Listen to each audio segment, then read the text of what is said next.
একঘেয়ে ডাল খেতে কিন্তু একদম ভাল লাগে না, তাই আমি আজকে একটু ডালটাকে অন্যরকমভাবে তৈরি করছি।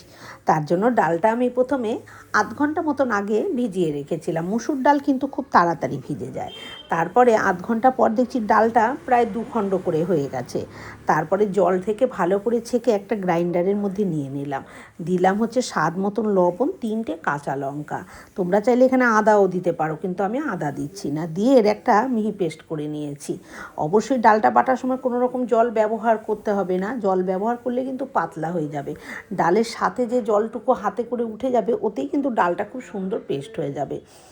এবারে সে একটা পাত্রের মধ্যে ডাল পেস্টটা ঢেলে নিয়ে তার মধ্যে দিয়ে দিলাম 1/2 চামচ লাল লঙ্কার গুঁড়ো আর 1/2 চামচ হলুদ গুঁড়ো দিয়ে ভালো করে ফেটিয়ে নিয়েছি। ডালটা যত ভালো করে ফেটিয়ে নেওয়া হবে তত কিন্তু বড়াগুলো বেশ ফুলবে। এবারে আমি কড়াইতে দিয়ে দিয়েছি সর্ষের তেল। এটা আমি সর্ষের তেলেই রান্না করব, সর্ষের তেলেই রান্না করলে বেশি স্বাদ হবে। তেলটা ভালো মতন গরম হয়ে গেলে তারপরে যে ডাল বাটাটা রেডি করে রেখেছিলাম হাতে করে নিয়ে এরকমভাবে বড়ির মতন করে দিয়ে দিচ্ছি। আমি এখানে বড়ির মতন করে দিচ্ছি, তোমরা চাইলে কিন্তু বেশ গোল গোল একটু বড় বড় করেও দিতে পারো, মানে চ্যাপটা চ্যাপটা করে যেরকম পোস্তর বড়া ঠড়া করি সেরকমভাবে, বা প্রয়োজনে এর ভিতরে পেঁয়াজ কুচি দিয়েও তোমরা কিন্তু এই ডালের বড়াটা করতে পারো। যার যেরকম পছন্দ সে সেরকমভাবে করতে পারো। আমি এরকমভাবেই করলাম। তারপরে একটা পাশ ভাজা হয়ে গেলে উল্টে পাল্টে এগুলোকে আমি পুরো লালচে করে এরকম ভেজে নিয়েছি। এগুলো ঠিক ছোট ছোট সে বড়ির মতন, মানে অত ছোটও না, বেশ একটু মাঝারি সাইজের হয়েছে। এটা কিন্তু ঝোলে পড়লে অনেকটা ফুলে যাবে। এবারে সমস্ত ডালটাই আমি বড়াটা ভেজে নিয়েছি। ওই তেলের মধ্যেই দিয়ে দিলাম 1/2 চামচ সাদা গোটা জিরে। জিরেটা ভালো মতন ফোড়ন হয়ে গেলে এখানে আমি মিডিয়াম সাইজের 1খানা আর আধখানা পেঁয়াজ দিয়ে দিয়েছি। ভালো করে পেঁয়াজটা একটু নাড়াচাড়া করে নিয়েছি। বেশ পেঁয়াজটা ব্রাউন কালার হয়ে গেছে প্রায়, সেই সময় আমি আলুটাও দিয়ে দিলাম। এবারে আলুটা দিয়ে মিনিটখানেক নাড়াচাড়া করে নিয়ে আমি এখানে স্বাদ মতন 1/2 চামচ মতন লবণ দিয়ে দিয়েছি, কারণ ঝোল যখন হবে তখন আমি আবার লবণ দেব। লবণটা দিয়ে 2 মিনিট মতন নাড়াচাড়া করে নিয়ে দিয়ে দিলাম এখানে 1/2 চামচ হলুদ গুঁড়ো। হলুদ গুঁড়োটা দিয়ে আবার একটু নাড়াচাড়া করে নিচ্ছি যাতে হলুদের কাঁচা গন্ধটা চলে যায় আর আলুটাও বেশ একটু ভাজা ভাজা হয়ে যায়।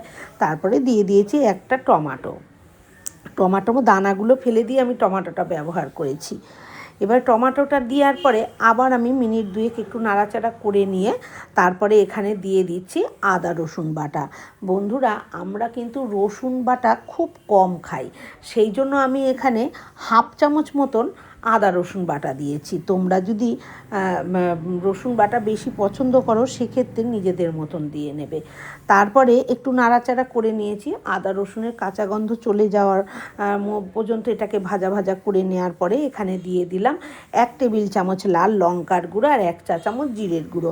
আমি এখানে ধনের গুঁড়ো ব্যবহার করিনি, তোমরা চাইলে ধনের গুঁড়ো ব্যবহার করতেই পারো। এবারে দিয়ে দিয়েছি অল্প একটু জল দিয়ে মশলাটা ভালো করে নাড়াচাড়া করে নিয়ে এবারে আমি এটাকে ঢাকা দিয়ে দেবো গ্যাসের আঁচটা মিডিয়াম টু লোতে করে।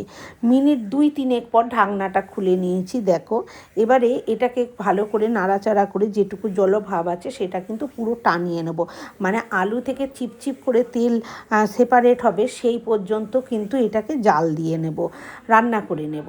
তারপরে এখানে দিয়ে দিচ্ছি আমি পরিমাণ মতন জল।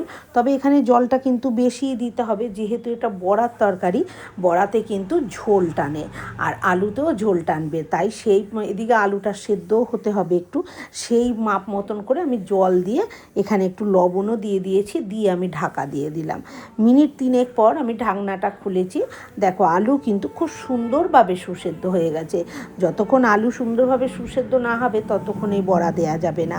আলুটা খুব ভালোভাবে সেদ্ধ হয়ে গেছে। তারপরে আমি ভেজে রাখা বড়াটা দিয়ে আবার ঢাকা দিয়ে দিলাম, কারণ বড়া দিয়ে আমি বেশিক্ষণ ফোটাবো না, 2 মিনিট ফোটালেই হয়ে যাবে। 2 মিনিট পর ঢাকনা খুলে একটু গরম মশলার ওপর থেকে একটু ঘিও দিয়ে দেব, দিয়ে আমি গ্যাসটা অফ করে দেব। কারণ এই যে দেখছো বড়াগুলো আর অনেকটা ঝোল, এই ঝোলটা কিন্তু বড়াটাও কিছুটা টানবে, আলুটাও কিছুটা টানবে, দিয়ে কিন্তু এটা বেশ একটু মাখো মাখো হয়ে যাবে। বন্ধুরা, আমার আজকের এই রেসিপি কেমন লাগলো কমেন্ট করে অবশ্যই জানিও। যদি ভালো লাগে তাহলে একটা লাইক দিও। ধন্যবাদ।